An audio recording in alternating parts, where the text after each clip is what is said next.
Guys, nandito tayo ngayon sa Caloocan. Yan, dito tayo maglalapag.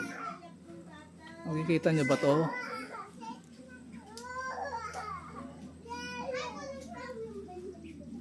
Yan. Oh, may bahay dyan oh.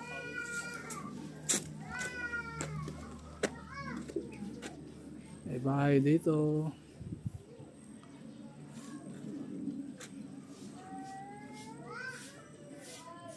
Yan. So guys, lalapag na natin dito somewhere dito. Yan. Okay, dito guys. Lalapag ko na dyan.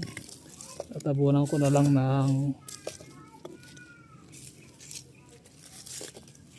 okay. Kung sinong may alam po ninyo na. Baka maunahan pa kayo. Let's go.